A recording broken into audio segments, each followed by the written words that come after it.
everyone. Welcome to social studies class.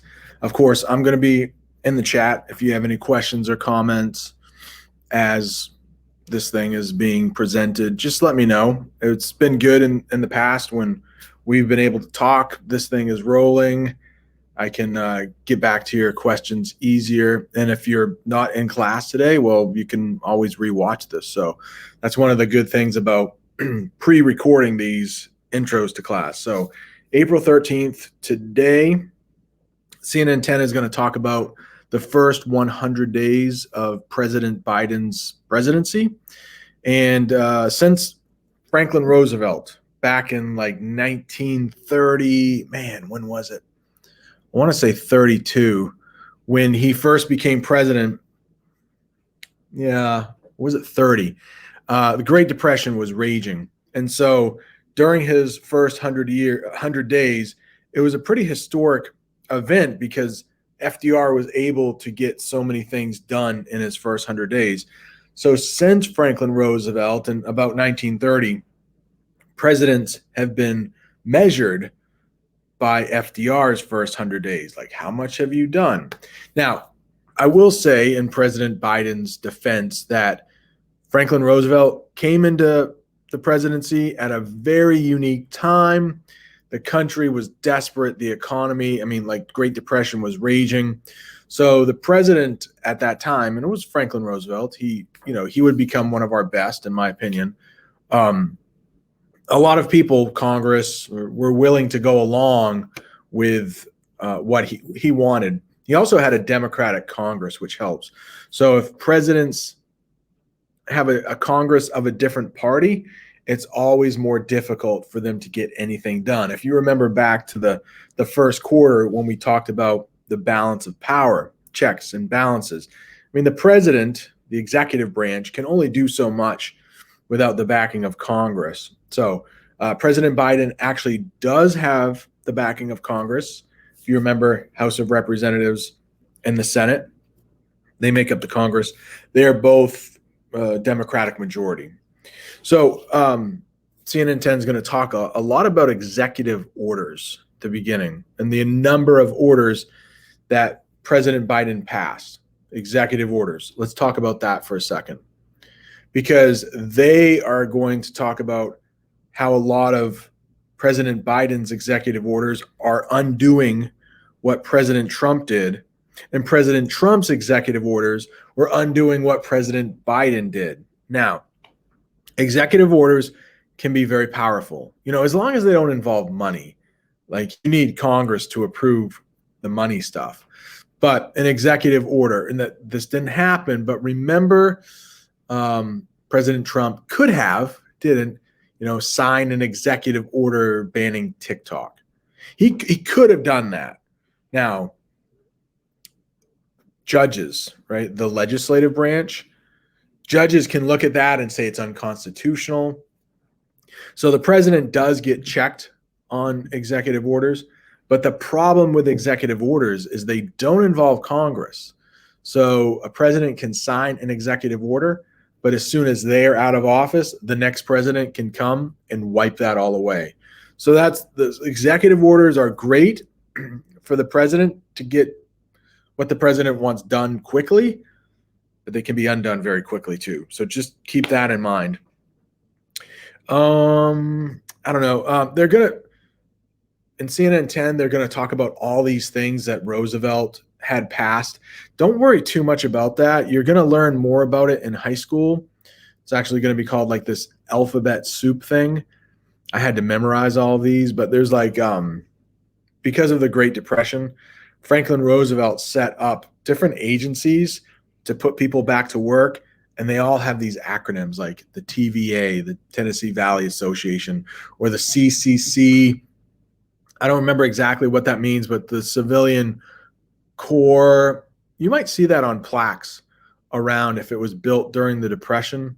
The CCC was actually, it would even put artists to work. And so it was designed to put people to work. The government would pay for their salary, but in return, it would help launch more money into the economy, stuff like that.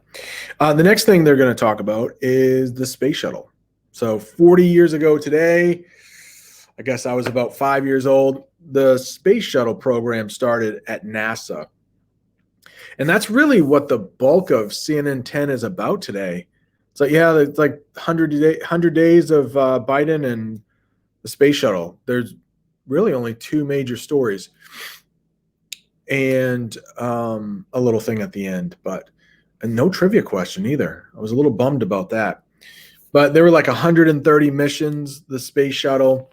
Some people say it was a waste of money. I forgot what they said, how many billions of dollars it cost, but it was a couple $1 billion. It was 200 something $1 billion. Some say, total waste of money. Others will say, well, look at the things they accomplished. So the space shuttle was not able to go to the moon. It wasn't designed for that. It's one of the reasons we haven't gone back to the moon. Some will say, well, there's no reason to go back. But the Hubble Telescope was, put into orbit, put up there, largely because the space shuttle. And the space shuttle was designed to be reusable and able to fly not very far away from Earth, still stay within Earth's orbit, but Hubble Telescope was put up there, which allowed scientists to see further into the galaxy than ever before. You didn't have to worry about all of the stuff going on in Earth's atmosphere, all of the distractions, dust and pollution or whatever. So that was a big thing. Also, the International Space Station, which you can still see on some nights, the International Space Station, which allowed, countless amount of experiments to go on up there. I did write down there were 5 spaceships. There were 5 space shuttles: Atlantis, Discovery, Endeavour. I believe those 3 still survive. Unfortunately, the Challenger blew up. You might have heard about that. It was 1984. I remember it very vividly. And then Columbia, Challenger, when it was going up, that exploded. And then Columbia exploded on re-entry when it was coming back from a mission. So unfortunately, there were a number of lives lost during the space shuttle missions. Oh, and now they're going to talk about private companies maybe helping, they already are, helping NASA foot the bill for these expensive missions. And the last one you'll see on CNN 10 is Camels in China, which surprised me, and then traffic lights for camels in China. And then Carl is going to have his just horrible bad puns at the end. Auburn Middle School does not get the shout out for CNN 10 today. And then the other thing I would love for you to watch is just, I think it's a little bit fun. I'm hoping it'll be a little bit fun. I wanted to continue with Cambodia today and talk about Pol Pot and the genocide that went on in Cambodia in the 1930s. I couldn't find a video that I thought I would be, willing to show, because it is a delicate issue. I mean, we're talking about millions. Well, I don't know about millions of people, but somewhere under 2 million. I mean, the number is really hard to determine, but it was about a quarter of Cambodia's population that were killed, either through execution or malnutrition. So there was a lot of starving that went on. And the leader of Cambodia at the time was Pol Pot, largely responsible for that. But of course, just like when we've talked about any other genocides, it's not the leader that does everything. Of course, the leader is really largely responsible for getting everything started. But for 1.3 million, I think it might be, Cambodians to die out of about 4 million people, you need some help. So genocide, but I didn't see, it got like way too graphic, and you can learn that stuff on your own, or in high school you probably cover it, but I thought middle schools, other things to talk about. And that other thing is the Hindenburg. I don't know if you've heard of this, but the Hindenburg, we're talking like 1936, 1937. And we're talking about this big, giant airship. Now, airplanes existed, but they weren't like great for commercial flights. They were used in war. World War II was coming up within a couple years. I mean, airships, I think, would be used in World War II. I believe they were used in World War I, but it was during the early 30s. Roosevelt, is president at the time.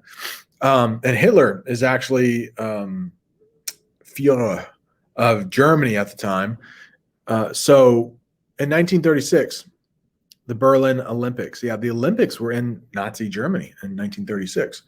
And the Hindenburg did a little show. So this airship filled with filled with hydrogen. Both are very flammable. We'll get to that in a minute. So these massive airships carrying almost 100 people, and they would fly across the Atlantic Ocean. So 1936 Olympics, eventually it would, one reason you don't see a lot of airships in the sky anymore, we did have the blimp. I don't know if that's still flying now that we have drones. A big thing when I was a kid was the Goodyear blimp would fly over the crowd, like at a football stadium for the Super Bowl or whatever. Now we just have drones, so we can get those kind of shots, I guess, right? Even if I know some of you have drone. I want to get a drone, but some of you have drones, and you could probably film as well as the Goodyear blimp did. But at the time, to get across the ocean, you could do it like the Titanic. I mean, we're talking 1912, 1914 for the Titanic. So we're talking like 20 years later, but there were these airships. And a famous one is the Hindenburg. And I don't want to spoil it, but they also had people who could smoke. Like you could smoke in a giant balloon basically filled with hydrogen. And probably not a good idea. And it's not a good idea. And it's not the smoking that actually caused this ship to, spoiler alert, explode. But it is going to explode, and it becomes pretty famous. But there's a video I would love for you to watch. It's called Weird History. I love this channel. They take unique perspectives on fairly famous events. They dive a little deeper into it. So I hope this is going to be a little bit more fun than learning about Pol Pot killing a bunch of people. Unfortunately, some people do die in this. Many survive, which is kind of crazy when you see the wreckage. Like people actually survived. Was it more people? I don't know I think more people survived than died. I think. I don't want to spoil anything, but it's like, I'm spoiling everything, aren't I? It's like 70 people on board, 76 people on board. And I think 36 perish, 36 die. So a little over half survive, which is kind of crazy. But I hope you enjoy it. I think it's going to be a little bit fun. And then you're also going to learn like a ton, like about what was going on in the world at the time. So good, a little history, a little fun. Hope it works out. All right. Thanks for watching.